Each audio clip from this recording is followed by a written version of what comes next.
Hello out there, my fellow witches and warlocks. This is Monique, and I am back again with another video. Um, this is something that I wanted to do because I just found that just watching other people's channels, which there are some really great channels out there, but this is one of the videos that I feel like should be published um, for those people who are thinking about trying or who are trying to think about doing magic, or people who maybe just got their feet wet, or people who have, may have had bad experiences with magic. So I'm just gonna dive in because I tend to ramble too much on these videos. So before casting any spell or doing any level of a binding, you want to consider the following. All magic is 50% knowing the existing energy that's around your situation, the other people in general. It's 40% knowing how to manipulate that energy. That's a really big one right there. And then there's 20% emotional detachment. So I'll go down and I'll break down each segment, and just to kind of give you guys more of a just to add more context to what it is I'm talking about. So knowing the existing energy, that's referring to, like, what's your intention? What are you trying to do? Are you trying to do a love spell? Are you trying to manifest money? That needs to be stated up front. That needs to be put into whatever you're going to be doing. What people are going to be involved, the planetary alignment. Why is magic needed or preferred for this?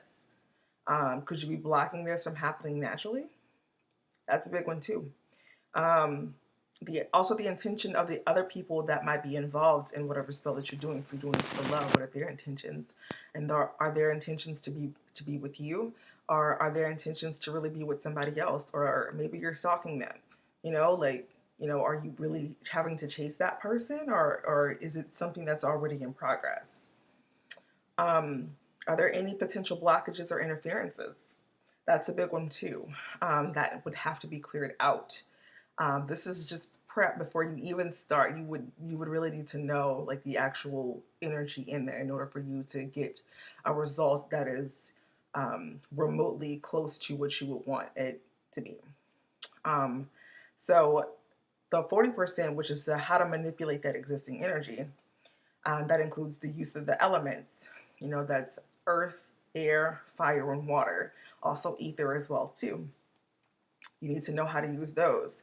The strength of the materials in symbolism. That would include the herbs, the roots, the fluids.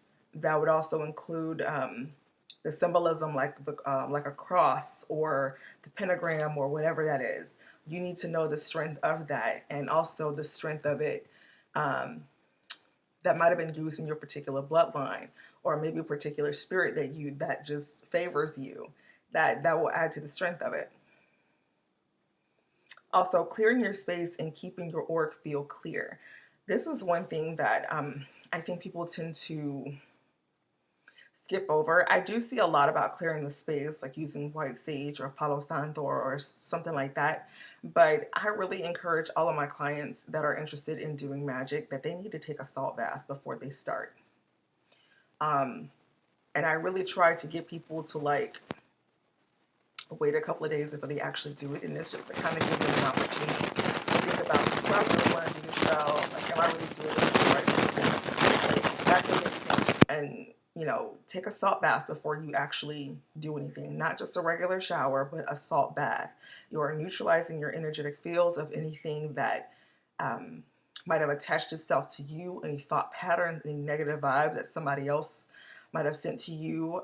If somebody put something on you and you're going to go try to manifest money, and is that going to work out? No, not really. I mean, maybe not the way you want it to. It might come back on you, but you really want to neutralize your own energetic field as well too. Also, the use of spirits and knowing how to tend to them. This is a really big thing that I think kind of gets lost in translation, because there's so much information, and a lot of that shit is not even true. It's really based on speculation or by people who don't even practice a certain religion or sect. Um, all spirits are not created equal.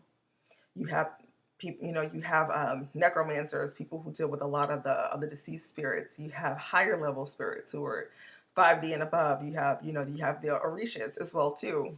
So that's something you really want to consider. They don't all accept the same thing. You cannot go based off of everything that you've read. I would certainly see if you can get reviews from other people to see what happened, what exactly they offered, and see. It really takes some balls to work with the spirit. Um, Also, not all spirits will like you. There are some spirits that you might have past lives with where you may have fucked them over, or they may have fucked you over. Um, you might have a generational curse that was put on your family, and that's not to scare anybody, but these are all real factors that most people tend to deal with, whether or not they choose to acknowledge them or not. All kids do not like you. They might not. They can try to do it like their mother. It's never going to do that spirit, and you know what? She didn't give me everything I asked for, so you know what? Fuck you. Spirits are real people. They're just not in a body form. Also,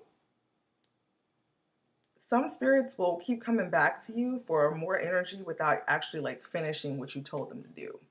That's kind of a that's kind of what you get whenever you're dealing with a lot of people who are of the deceased. Some of these spirits who are like less evolved, or spirits who are just hungry, who are just starved for energy, that they feel like if they keep like almost in a form like blackmailing you, like, okay, I'm gonna keep coming back after you. I'm gonna keep coming back after you.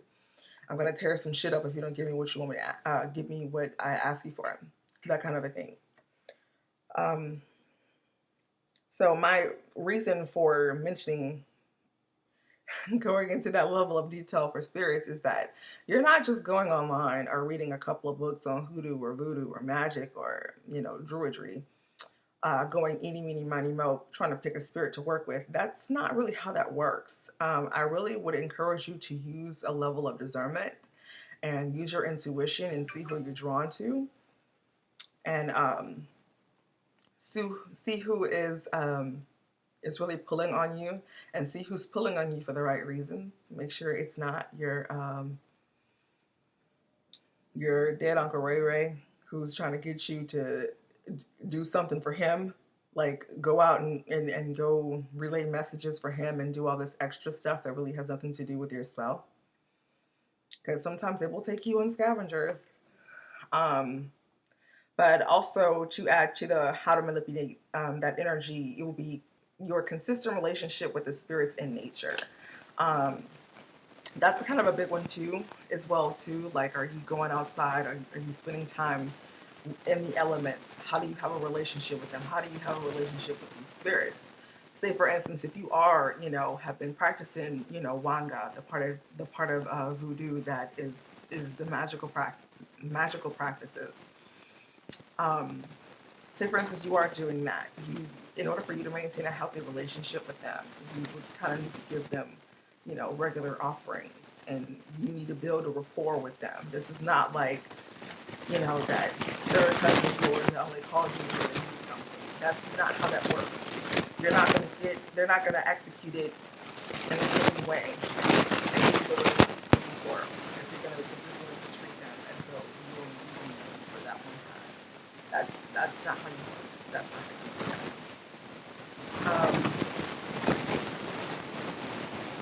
So the third segment of what you need to consider before practicing a form of magic, you have to be emotionally agitated. Now, this one is kind of like one of those things that is but I'm an avid believer in this because I've practiced for quite a while.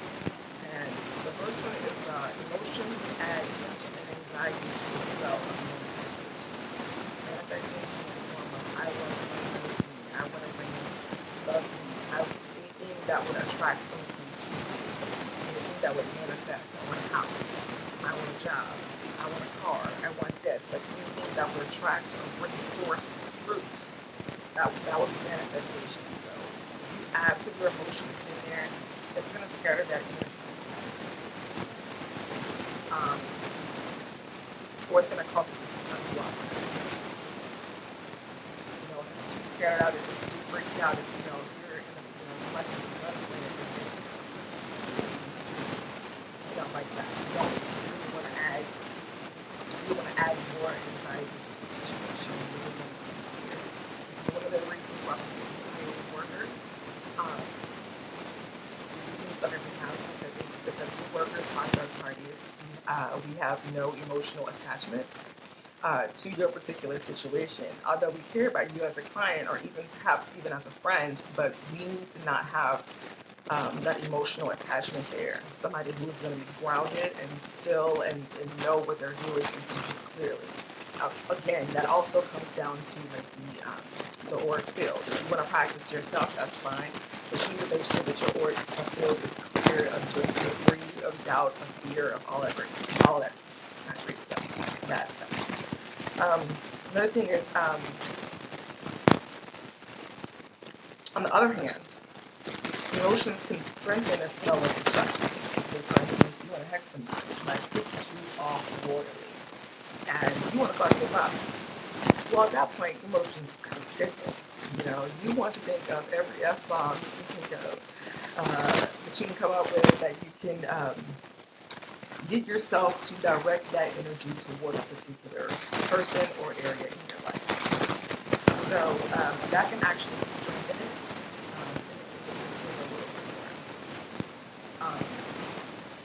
So you're going to use magic or, kind of fuck somebody up just to have so many people. Because I've had that too. I would have to,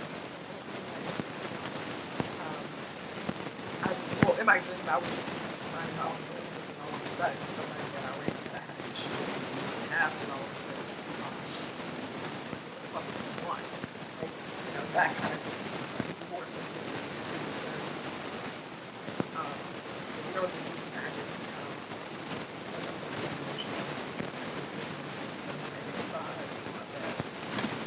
Also, another thing I wanted to mention was try not to waste time because time constraints add anxiety. Oh my God, if I don't have my resume in 3 days, it's going to be a problem. Like, I'm going to lose everything, lose my card. Try not to waste the last minute. Again, magic is this word practice. This is something that you're going to do. You should be more into the situation, how much shit does happen. Very, very obviously, that's not to talk down to somebody who does have an emergency. But this is, magic is something that you should have a high respect for. Don't add any pressure or any particular spirit to execute something on your behalf because if you're that scattered or that out of it,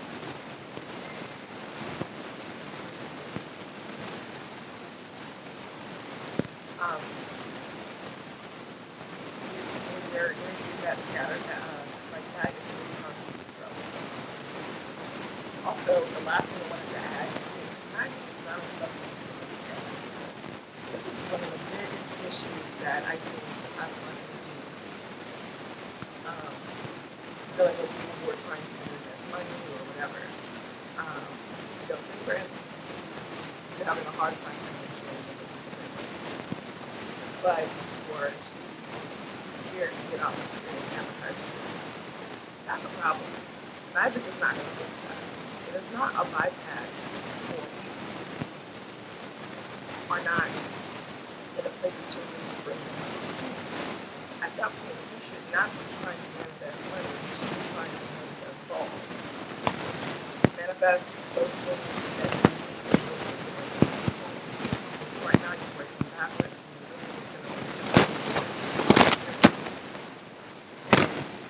Block. So, manifest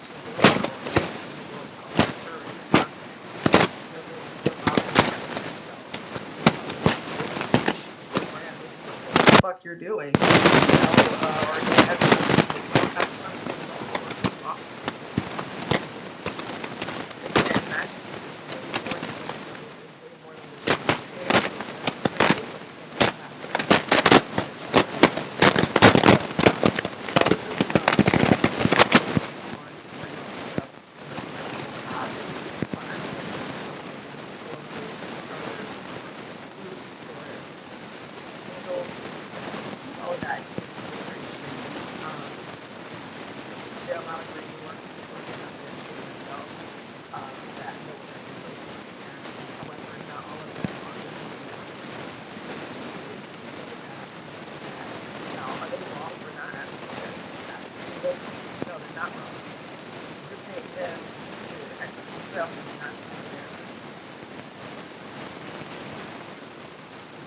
Sorry.